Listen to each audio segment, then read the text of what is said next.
Miss Bradley, Here. Miss Caldwell Johnson, Here. Mr. Cody, Here.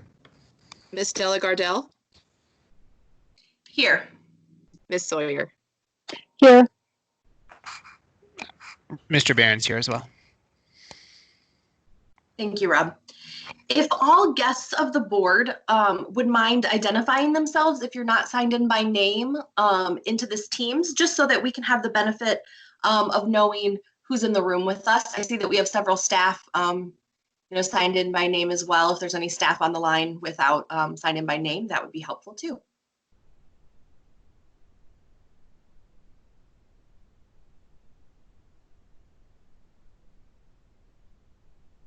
Okay, well, hearing no one, and I actually don't see anybody in our chat right now that's without a name. So the first item of business is approval of the agenda. May I have a motion and a second to approve the agenda?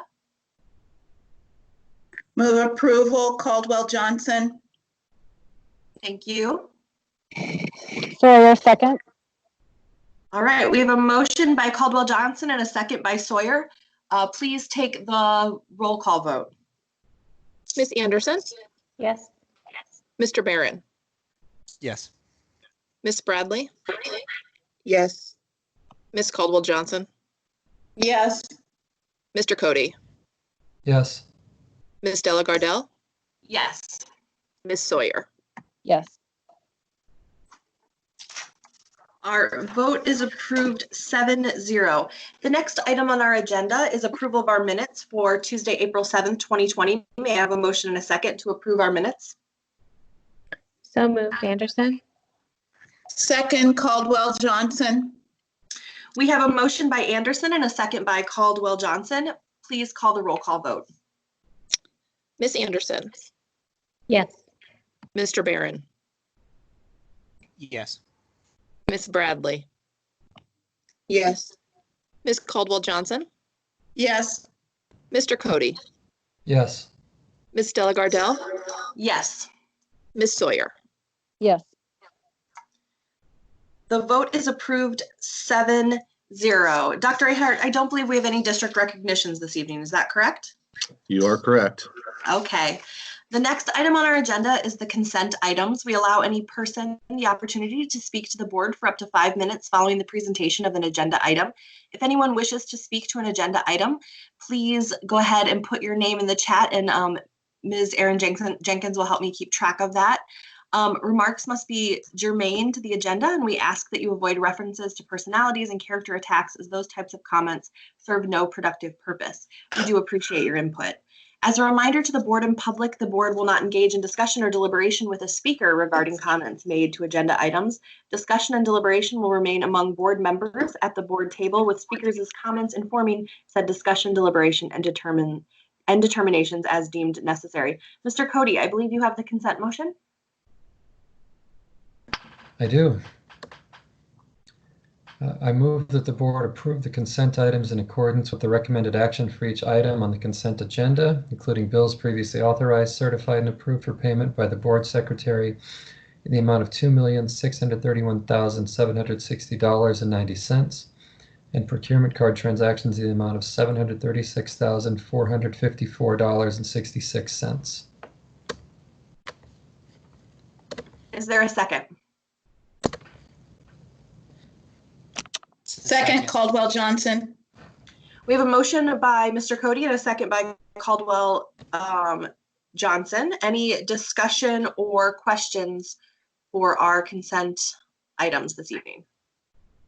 Madam Chair, I did submit several questions to the superintendent regarding the personnel items, Yes. personnel recommendations that were included. And I'm hopeful that when the superintendent responds, he will include the full board in that response. Yes, I think it came through this afternoon. I thought I saw it. Oh, did it? I may have believe missed that. so. Okay, I can I find did that. respond. I did Okay. respond to everybody who's on the email, but I will resend it to the entire board. Okay, thank you, Dr. Ahart. Any other questions or discussion regarding our consent items?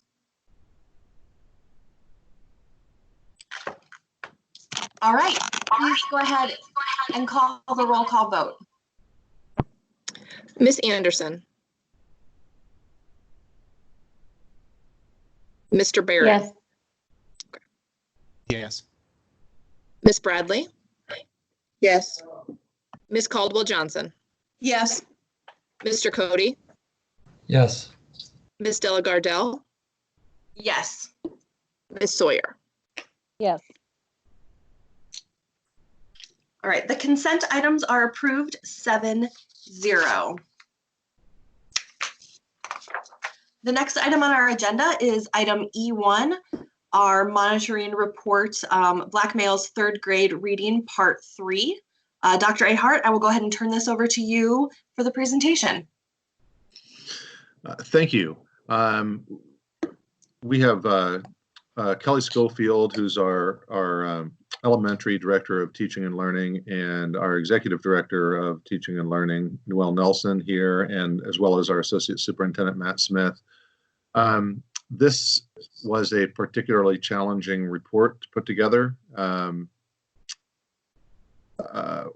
think for obvious reasons. And we will have some challenges again moving forward, given our inability to have direct contact and regular classroom contact with our students. We have a lot of this illustrates, I think, really precisely some of the challenges that we're trying to navigate with the current pandemic, and certainly is motivating all of us to figure out how do we most effectively use remote learning to teach something that really calls for that direct contact between the student and the teacher. These basic reading skills are paramount to the future success of these students and the future opportunities of these students. And as I've echoed in a number of meetings this week, 2 of them again today, to a larger community outside of DMPS, while compliance with changing guidelines from the state has its place, we really need to be focusing on how do we do everything in our power to recoup the lost opportunities that have been brought about because of the pandemic. So we received a few questions on the report, and thank you for those, board members.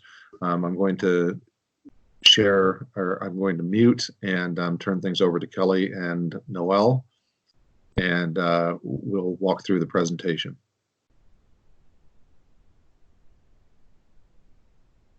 Hi, good evening. Noelle's going to pull up the presentation and we can get started. Thanks, Noelle. This is our board goal 2, part 3, third grade reading Black males. And this report focuses specifically on the progress monitoring of the students who are at risk and persistently at risk. So this report gives the percent of students that are being progress monitored that are required to be progress monitored. And this data from this report would have been pulled before we left on spring break. It does relate, it's a progress measure for our overall board goal 2, the percent of Black male third grade students on track in reading will increase from 35% to 72% by June 2023 as measured by FAST. Just a little background or context around the at-risk and persistently at-risk, because that directly relates to this board report, and that is from the guidance that we have gotten from the early literacy guidance from the Iowa Department of Ed, and they designate a student as being persistently at risk if that student has not met the grade level benchmark standard on 2 consecutive screenings. So that would give that student the persistently at-risk designation. An at-risk designation in reading would come if they did not meet the grade level benchmark in one of the 2 most recent screenings. So students have to meet that benchmark 2 consecutive times to come out of that at-risk or persistently at-risk designation. So these are the students who are required under ELI, the early literacy guidance, to be progress monitored. Those students that are persistently at risk are also required to receive an intervention. And this just goes into a little bit of that, that early literacy implementation guidance, talking about how often we need to assess. This also gives the guidance that students that are identified as persistently at risk are required to receive an intervention. We use progress monitoring to monitor their progress towards meeting those benchmarks. And although the students that are designated at risk aren't required to have an intervention, we certainly, the state strongly suggests it, and we also work with schools to provide interventions for those students as well. The measure that we use for first, second, and third grade students, which are the students that are shown in this board monitoring report, the measure we use is the CBM, or a curriculum-based measure reading. Sometimes you'll see it as CBMR, and that measure it measures the reading fluency, the rate and the accuracy of their reading fluency, and just a general, I guess, knowledge around curriculum-based measures. The reason that we use those types of measures is they're highly sensitive to growth over brief periods. So so being able to take a 4-week period or an 8-week period and use a curriculum-based measure such as this reading CBMR gives you better data for those short periods of time. So we use specific research-based measures to determine whether students are going to be on track to meeting benchmark. And those, I chose some graphics there just to kind of show you what that reading fast reading measure would look like on the computer. It's a computer-based test. So there's a passage. The student has the passage in print in front of them, and the teacher has the passage and on the computer in front of he or she, and they would mark, they put the timer on for a minute, the student reads, they mark errors, and then they push, when the minute's over, they push stop, and then that'll generate the score for the student. And then the graphic on the left is just showing you some of the graphs that are available to teachers and for us at the district to use to determine whether a student is on track for meeting that the coming up screener or benchmark for that screener. So teachers are able to see their students' data. They can pull that up on FAST, and they're able to see the students' data and the aim line and see their progress towards that aim line. So as you can see, we definitely increased in all of the areas, that we are measuring for this report with first, second, and third grade students. Our first grade students increased. We were at 62.6% in the fall of students that were being progress monitored, that were required to be progress monitored, and that has increased by almost 20% to 82.2% in first grade. And then you can see in second and third, it's much higher. Our second grade students, Black male students, are being progress monitored at grade level at 94.3%, and our third grade students at 98.5%.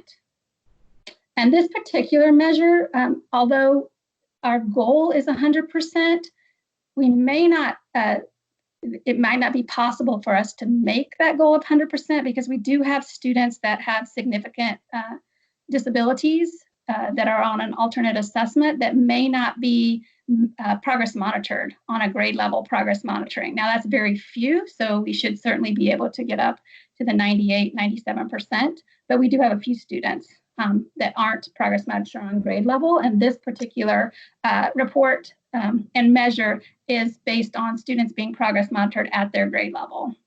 And then we have some other students that are perhaps students with IEPs or other disabilities that might be progress monitored off grade level or on a grade level measure, but not the CBM reading. So we're still working with teachers on ensuring that every student is progress monitored at the CBM on grade level, even if they're also progress monitoring them perhaps on another measure like sight word or phonemic awareness.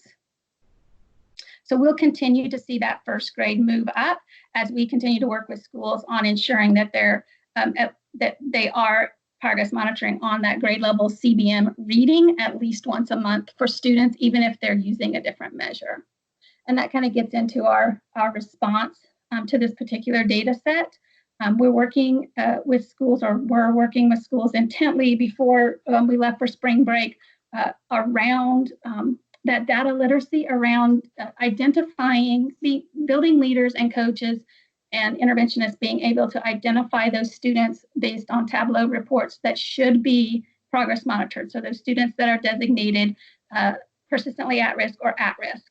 So there's a report on Tableau that gives them that data. So we were working with them to compare that data to going into FAST to see which are those students actually being progress monitored, and are they being progress monitored regularly. So we were doing a series of kind of learning workshops with building leaders and coaches right before spring break, and we were going to continue those after spring break so that they could see how they could use the different reports to see, one, if the students are being progress monitored, and then using that data to project whether those students are, how many of those students are on track for making that benchmark at the screener, and then helping buildings like take that and action it, because that's where we really are trying to focus on is we can see the data, we know where to find it, and then what are we going to do about it? So helping them make some goals and set some things in place to action that data. Now we all know that kind of got stopped and we haven't been able to act on some of those plans that buildings put in place right before spring break to action that data. But we have since then in this kind of digitally or virtually, I guess I should say, we have provided some the data. We've worked with the data department to provide some training Q&A workshops over Teams in this last couple of weeks for our elementary principals, and even for our middle school. We've been working with our middle school buildings on using some fast data and actioning that data to support students. So we have done some of that virtually, and thanks to the data department for partnering with us to do that. And then we continue to work with our schools on their master schedule so that we are sure that we're giving enough time to core instruction. And then how then do they give them that extra intervention, and how will that fit into the schedule? And then of course, professional learning. We have professional learning coming up. All K2 teachers will be participating in foundational skills training before the end of May, and that'll be K2 teachers, interventionists, and coaches. And then we have some other professional learning opportunities that we're looking at for possibly over the summer and into next fall.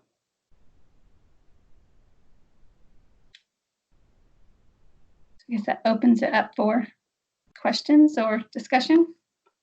Yeah, before we do that, may I have a motion and a second to approve our item E1 before I open us up for discussion?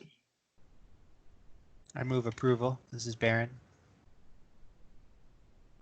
Second, Bradley. Anderson. We have a motion by Barron and a second by Anderson. Now we can go ahead. Is there any discussion, or does anyone have any questions? Yeah, I have a question. Go ahead, Mr. Cody. The FAST and the CBM, whatever, measures fluency, but are we ever monitoring comprehension? I know it's tricky with K1, but in 2 and 3, is that part of the discussion? We do. There is a way to monitor comprehension on the FAST. There's questions that you can ask to teachers to monitor the comprehension. That's not a measure that we have used district-wide for any or for this report, but there is a way to do that. And also MAP would be more of a comprehension measure. So those 2nd, 3rd, and 4th grade students also take MAP testing. Okay. And my second question.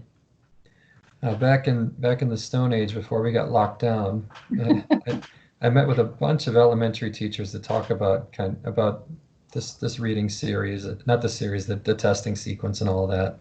Mhm. And one thing they were frustrated by was, and I understand that the FAST is mandated and everything, there's no way around it, but they didn't know how to use this data in their classrooms. They didn't know what to do when they saw it besides getting a kid monitored or whatever. So what would you say to a teacher who says, I don't know what to do with this data? Well, I think that would be what we're trying to work on for this series of professional development for building leaders and coaches so that they are able to help those teachers. So it's really looking at each individual student and what assessment they're using or what data set they're looking at, where the student's discrepant. So if a student is not meeting the benchmark on a CBM, say in third grade, then it could be that they're just disfluent and we need more practice for fluency. But it also could be that we need to drill down and see, is it a decoding issue?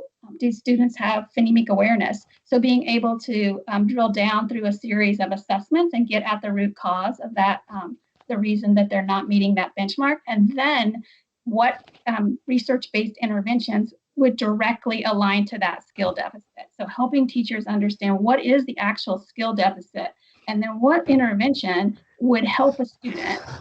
How long should it be? How many students should be in that group? How significant? How far below grade level are they?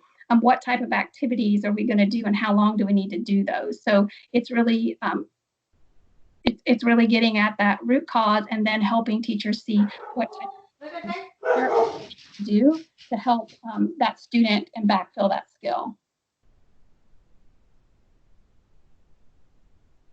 And we are, and definitely going into next year, the plan was to really focus. We focused a lot on core instruction the last couple of years and getting that core instruction solid. But going into this next year, our plan was to really focus on interventions, types of interventions that meet specific skill deficits, and then helping train interventionists and teachers in how to provide those interventions. Okay, thank you.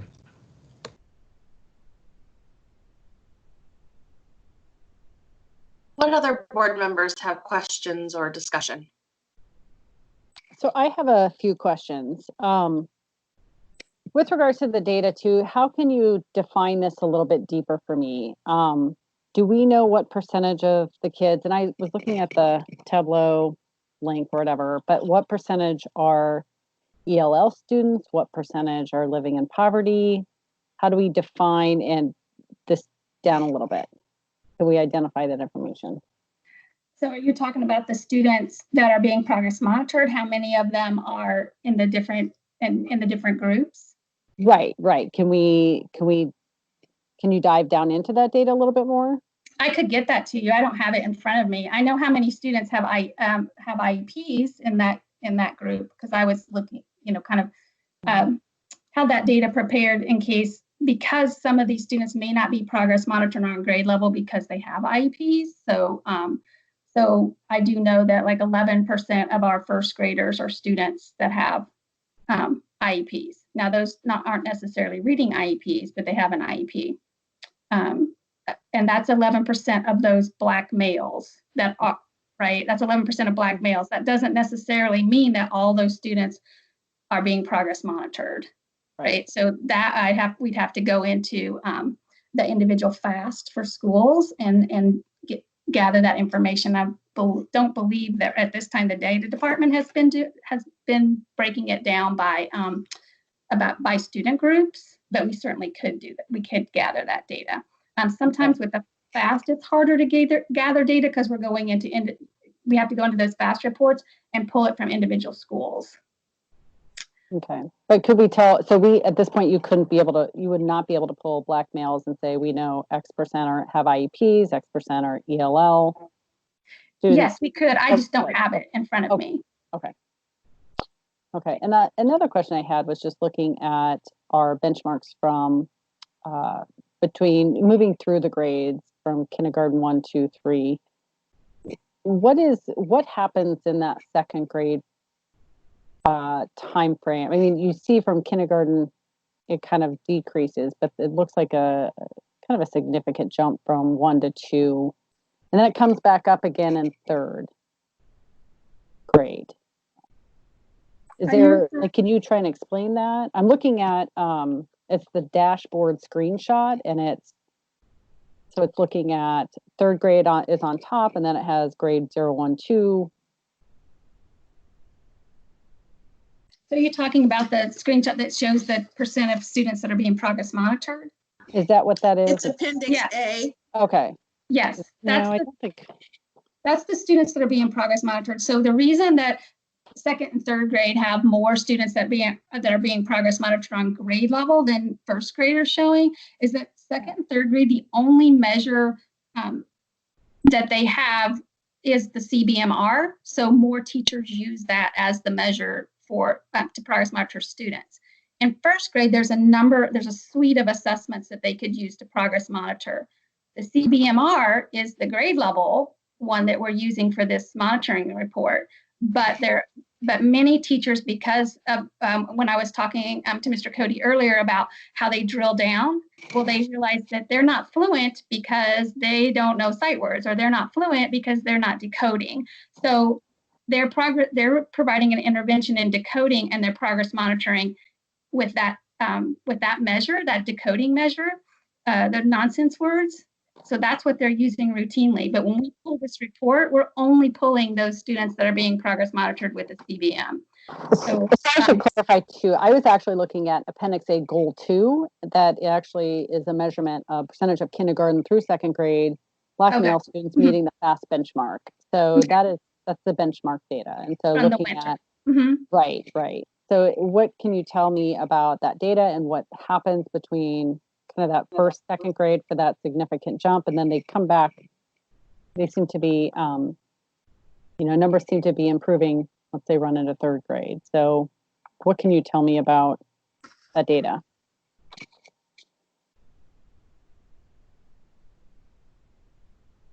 Okay, so you're wondering what happens from when they leave kindergarten when they're high, right? Or that kindergarten data and why it drops, keeps dropping. Right, and then it keeps dropping. And second grade seems to be kind of that low, and then we come back up again. So what's happening?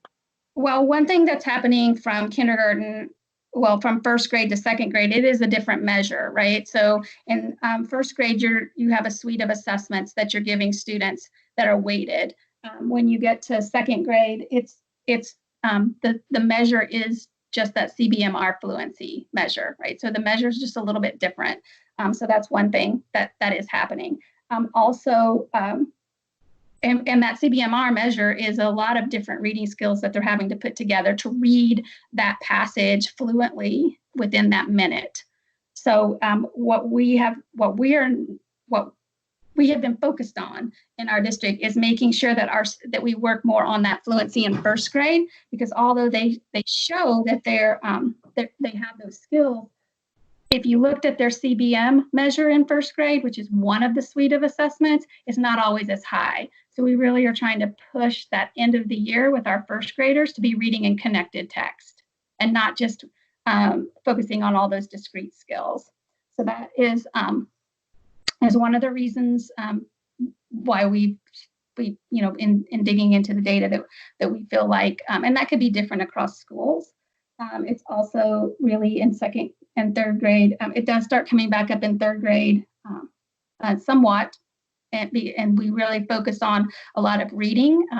So getting students into text in second and third grade, not just, and students actually reading on grade level. So those are two things that we've really focused on in second and third grade. Is we typically read text, or a lot of times the teachers are reading the text to the students. We need the students to be reading the text and reading text on grade level. Okay.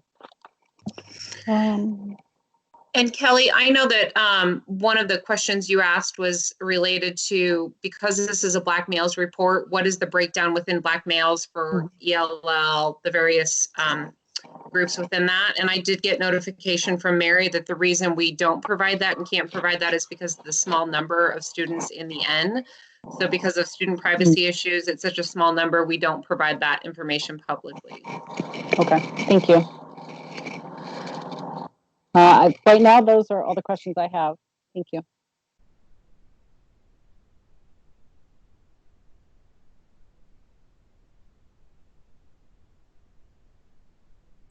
Hi, this is Terry, and I did have a couple of quick questions, and I appreciate you providing the context for why we don't have a better definition of sort of the universe. I feel like there have been reports in the past where we've had that information, but I have to assume that that's because we have a larger number represented in some of those other grades, so we do have the ability to provide that information. Is that correct?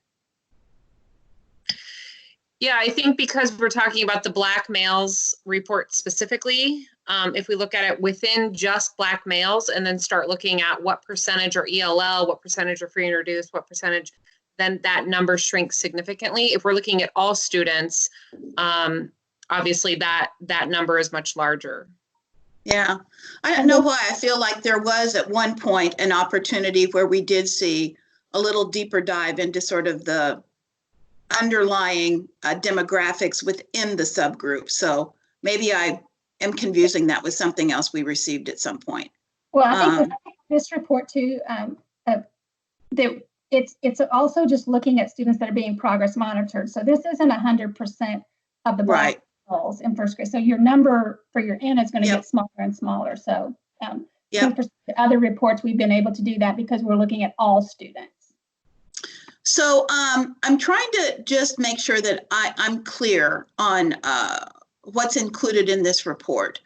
So I go back to the first part of the presentation where you talk about at risk, persistently at risk. And that has to do with screening assessments. And then I go down to the data that you're providing, and this is the curriculum-based measure. And is the curriculum-based measure a subset of FAST? The curriculum-based measure is one of the assessments on the FAST suite. So, in second and third grade, it's the only measure for ELA that we use. Second through all the way up through seventh grade, we're using the CBMR. Okay, all right. So then when I reflect back on at risk, persistently at risk, the only students that we have the data on are those that are identified at risk. Is that correct? At risk or persistently at risk, yes. Okay. So if we were to look at the rest of the universe, in other words, if we were to look at all Black males in the district, kindergarten, first, second, third grade, what does that look like? As far as progress monitoring?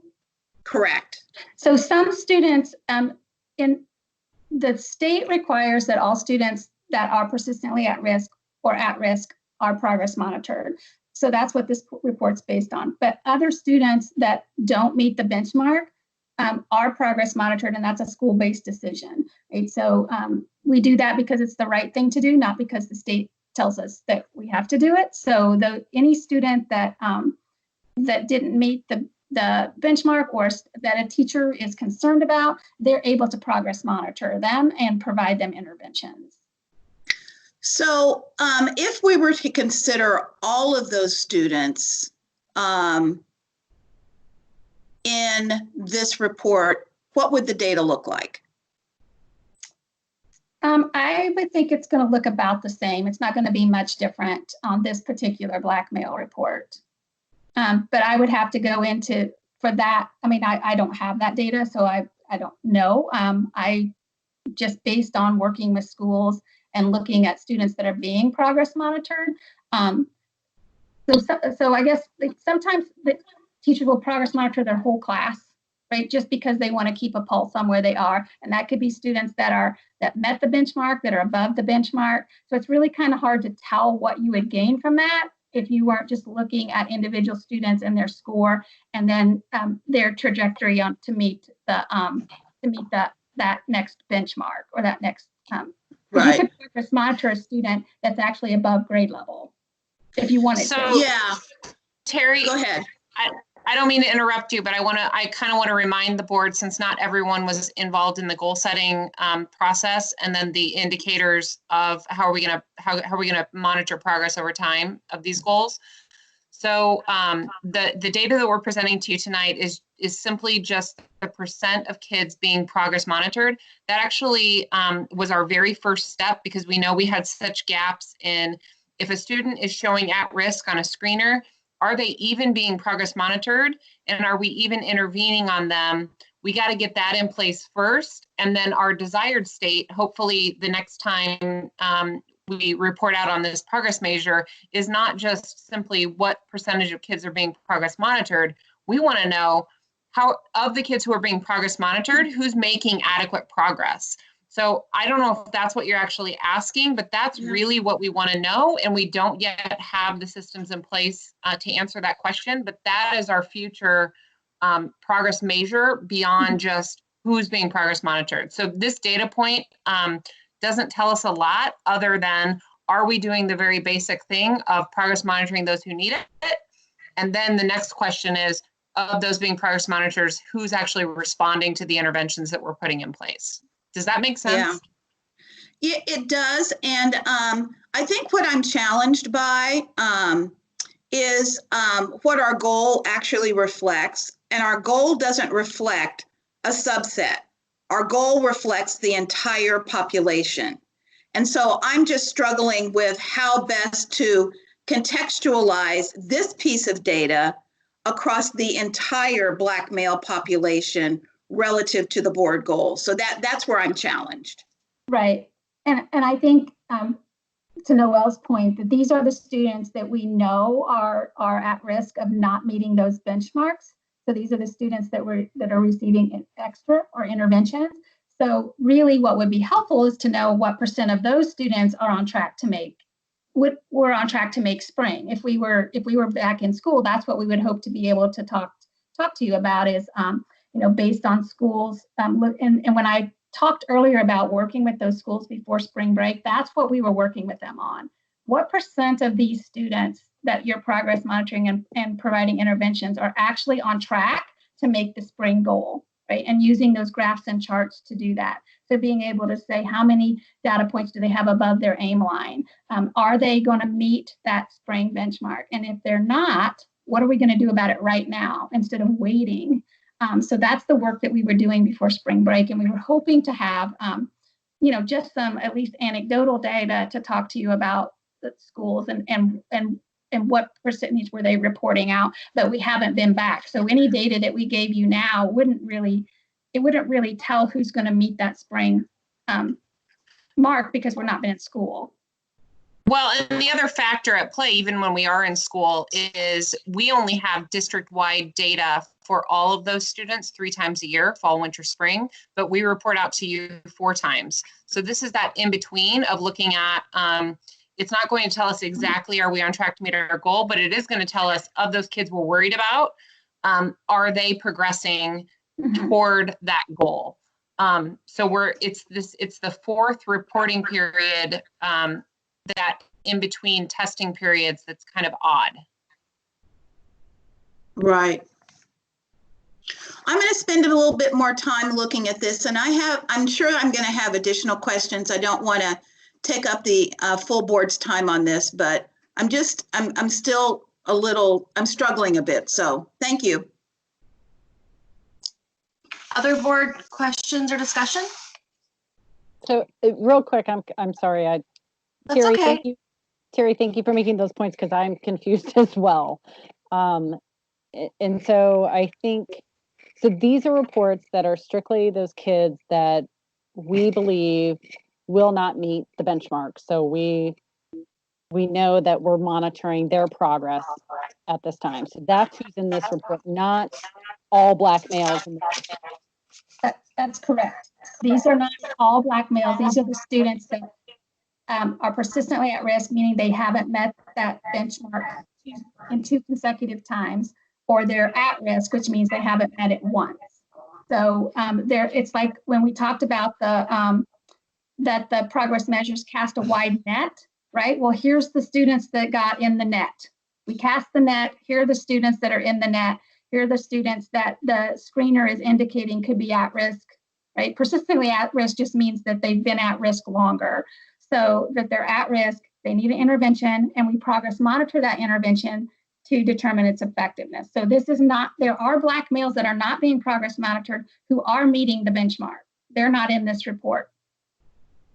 Okay, and so would you ever have an opportunity where somebody wasn't in this report, but then something happened and maybe they should have been in the report? Yes. And so what would happen then? Like, how do you identify those kids? How are we monitoring them? We'd be progress monitoring in the same way. They're just not designated on the state's guidance for that, but the teacher may designate that. The teacher may determine that they need an intervention and progress monitoring, right? So they may say, well, they made it, but by one point or one percentage point, or they barely, were over the line to be at risk. So they may say, well, I'm going to progress monitor that student. So this is just the way the state has set it up and the guidance the state's given us, but other students who teachers or buildings determine that are at risk are also progress monitored. I would also add, this is in some ways a bit of a strange measure to use for this goal. However, it was something, as Mr. Cody stated earlier, it's already in place. We have to give it, so we didn't want to add an additional measure that was given multiple times per year. But remember that FAST really is a screener, and it is designed to capture every student that is likely to not meet benchmark. So it does cast a pretty broad net. And the other thing I want to point out here is that this report, although I certainly understand it's how it can be frustrating for the board, especially this particular one, since it's not reporting out on a new, it's only reporting out on the percent of those that require intervention who are not receiving it. That's not very satisfying data. I certainly understand that, but this does help point out the power of the SMART goals. So our teachers, our elementary teachers, always feel, and this is intended to be complimentary, that there is way more to do for a lot of our kids than there's ample time to do. And what these SMART goals are doing is really helping the teacher, as well as their support system, highlight those things that are absolutely the most important. And so what gets measured gets done. And so this is an initial measure in this first year of the SMART goal. I definitely see us progressing as we move through time, that we will have a better, or let me say, a more satisfying report moving forward. But it's really important, as Noelle and Kelly have stated earlier, it's really important that we get this system in place and that everybody involved and directly involved in meeting this goal is clear on what is required, to ensure that at least that foundation is very solid in terms of the MTSS system. Okay, thank you.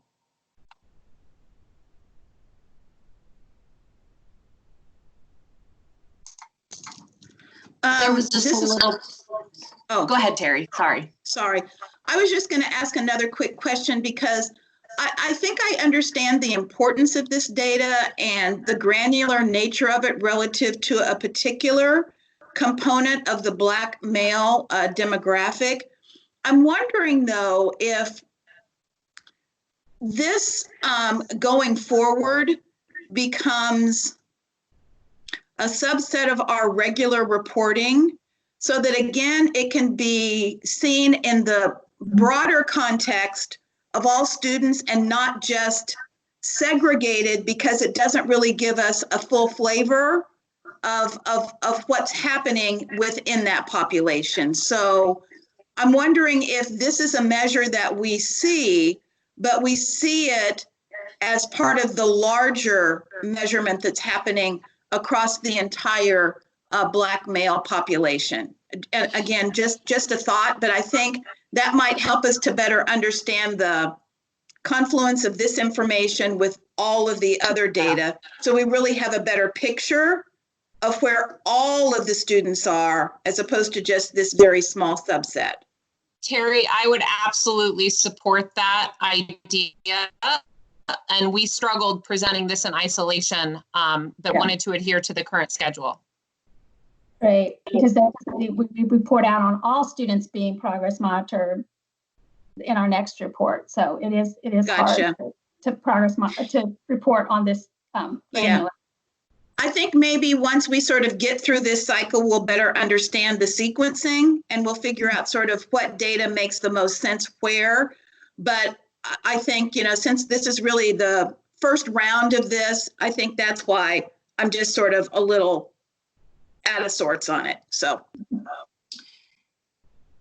Yeah, because I think what it sounds like is we're eventually going to see the data for all third graders on this goal. Is that correct? And that's coming up in May, is that right? Mm-hmm. Okay, so it might just be that when we hit this schedule next year, we just need to reverse those or something so that the board has that context going into this one. So, okay. Any other boards comment or discussion? But yeah, Go ahead, Rob. There's a bit that's misleading to me, and there was a little conversation in that chat that I started there. We don't have a measure for all students in this population right now because there hasn't been a test in between the last two reports, but yet the data dashboard that we have does reflect all the students that we are trying to monitor, not just the students that are being progress monitored. All black male third grade students, all black male second grade students, all black male first grade students, all black male kindergarten students are in that dashboard, as I understand it. And I believe that is what Mary just put into the chat as well. So I just want to, I feel like we've drilled down to the point where we might be losing people on this.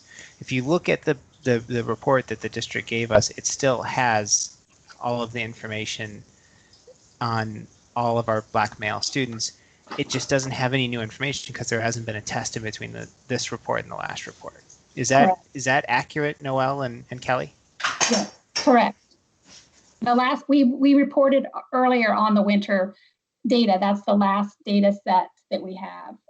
We would not have another data set. We would have had one in the fourth report that we had, but we won't be having that this spring. So with that in mind, then, so it's fair to say then that nothing, the pandemic wouldn't have changed what this report looks like. Is that right? That is correct. Well, okay, so, it possibly would have changed a bit just because there would have been more time that progress monitoring would have taken place. But yes, materially, the data points would have looked different, I guess. But you're right, Rob. That there wouldn't have been really a substantive change to what was being shared. Okay, and so then we're reporting out on the bottom of that report. Yeah, the bottom part of that dashboard. So then, what can we expect, or what's your thinking for the fourth black male third grade reading report that we expect to receive, since we won't have new data at the top of that report? We were just going to make stuff up. I'm kidding. No, that's Rob. That's one of about 1,000 questions that we're wrestling with right now, and I don't have a good answer to you at this point in time. We really, other than talking about our response to data, right? The data that we had in the winter and how we're going to respond to that moving forward. We wouldn't have any new data to talk to discuss trends or vulnerability. Oh, go ahead. I was just going to say, we've been having conversations with Matt about this and about like what our fourth quarter monitoring report's going to look like. As far as Dwana and I started that conversation with him after the last board meeting because we knew those questions were coming. And so he had kind of talked about wanting to dig into some action plan stuff, and Dwana and I had got thinking about it, and just for the board's benefit, we weren't sure if that was exactly where we wanted that to go.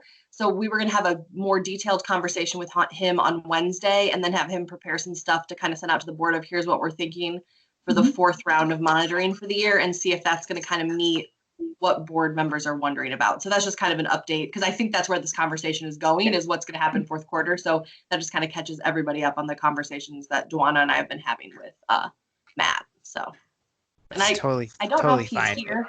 Okay.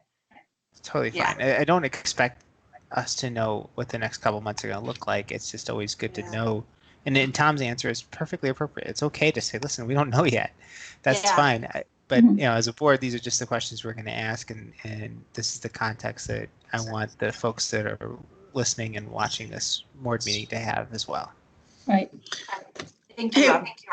Rob, this is Terry, and I don't disagree with you. And one of the questions that I posed to the superintendent was, you know, when we really sort of reflect on our goals and what progress monitoring and measurement means, what it looks like moving forward likely is going to be a lot different than what it looked like looking backwards. And I do think that the bigger issue for us as a board, along with the superintendent, is really being thoughtful about what realistically we should be expecting moving into next year, and then what hitting the reset button looks like, so that when we begin to monitor as it relates to accountability back to the superintendent and staff, we can all be clear and not have unrealistic expectations about what should or shouldn't be expected, and we can all comfortably be on the same page about what resetting looks like.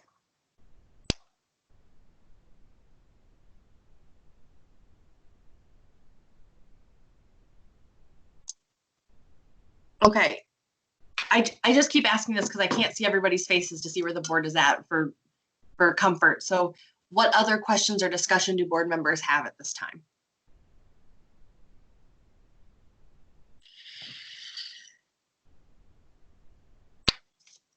I think that might be appropriate wait time. I'm not sure.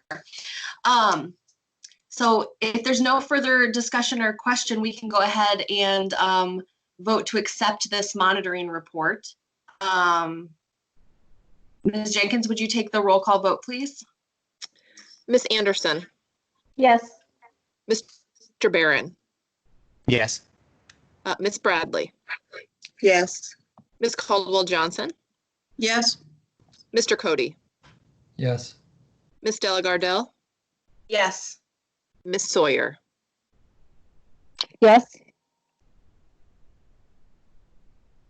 All right, the vote is approved 7-0. There are a couple information only items on our agenda this evening. It includes a request for open enrollment for the 2020-2021 school year. It's our report on our open enrollment, and also a notification of award of competitive quotes, which you can find there under information only. So next on the agenda, we have items of privilege, and I just want to give a couple updates to board members on some things. We're set to finalize and continue our work on our superintendent's evaluation on Thursday. I scheduled this for 5:30, but Rob, this is because I completely forgot when I had Aaron send out the doodle poll that you had asked for it to be later in the evening. Is that something that the board would want to discuss? Because I think Rob had brought that up last time. I don't know if that would still work on Thursday for folks. That was my mistake. I forgot completely till everyone got their surveys back.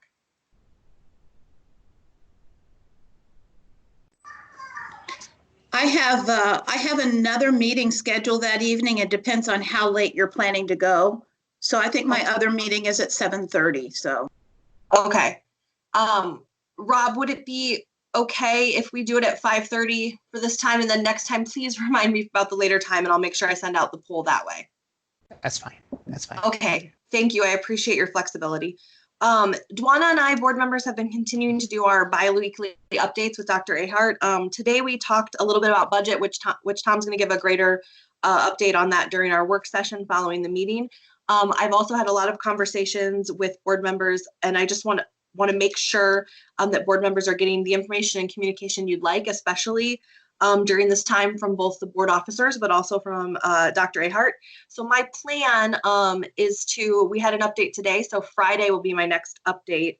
My plan is that after these conversations, I'm going to send you kind of some bulleted notes of what we discussed, and then please feel free to ask me any questions about those notes if they're not detailed enough. And I think by continuing to get those questions by email and phone, it'll help me to better craft my updates in a way that will meet board members' needs. I'm going to try to do that after agenda planning as well. So I will try to probably keep them fairly brief and bulleted so that it's for your ease of reading. But always, if you have questions, please let me know what those are. Do any other board members have any updates or comments they'd like to share?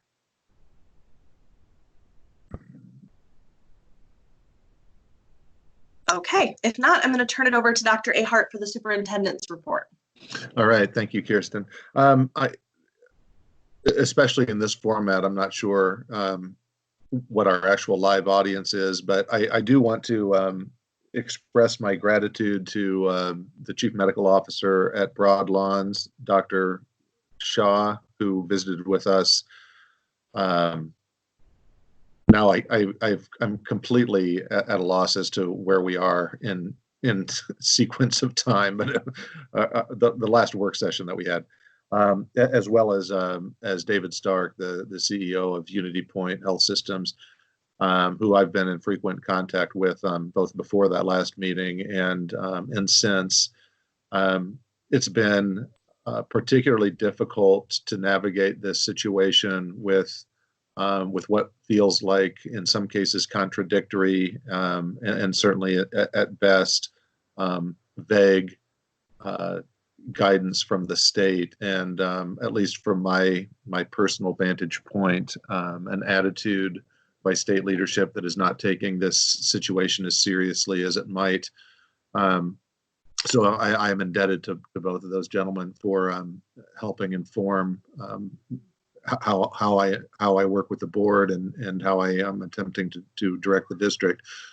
Second, I want to publicly express my gratitude for, and I'm not going to start calling names because there's just too many to mention, but our transportation department has been doing work that is not their typical work. They've been serving almost as a FedEx or a UPS service for us as we distribute devices for connectivity to our student body, and that will continue on through next Monday or Tuesday. We should have 99% of our students fully connected. Our technology department has been really working in a very different way than what they typically do. Our Office of Schools, our Office of Academics, our operations team, everybody's work has been different, and different in substance, but different in style as well, because if everybody else is like I am really on the verge of pulling my hair out, not being able to sit around a table and parse through some of this new work that we're attempting to do. So we're all managing our lives and interfacing with one another electronically, and that has been a frustration, in addition to just the stress that all of us are under from the social isolation that we're all experiencing. So I just want to extend my gratitude to our entire staff, teachers, going that extra mile to make sure that they're connecting with students, learning the best ways that they can connect with families and students electronically. The list just goes on and on and on. And I'm just so proud of the DMPS team, from the board all the way through the organization, because I think we've really been setting the pace for the state and in some instances for the country, and how you respond to a situation like this, especially in the face of perhaps state level leadership that isn't necessarily conducive to us doing our best work. I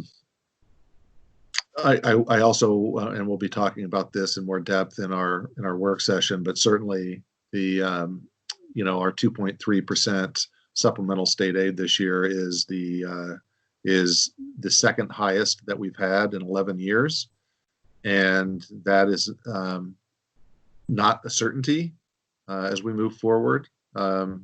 revenues are expected at the state level to be down, and data to actually assess what that revenue is going to look like are going to be delayed because of COVID-19. And so even when the legislature does get back eventually later this month or the beginning of next month and wraps up their session, likely that's not going to tell the whole story. Probably in 4 to 5 months, we're going to learn some more about what the actual financial outlook is. And so I say that by way of just reminding everyone that these are, in every respect, different times, and this is uncharted territory. And one of the things that we have working for us the most is a board that has provided very clear priorities, and we are being driven by those priorities. And I know that we're taking a step back, or a half step back, or maybe 2 steps back in our pursuit of the actual stated goals. But because there is clarity about where we want to focus our energy and our time and our resources, we are in a much better stead than we would have been otherwise. And I don't want our community to lose sight of that, because this board has really provided a level of clarity around what this district stands for and where our priorities lie than I would argue any other district, at least in the state. And so I want our community to not lose sight of that. I think that's all I have for tonight, Kirsten. Thank you. Thank you. With no further business before us, the meeting is adjourned and our work session will begin here pretty much immediately. Thank you.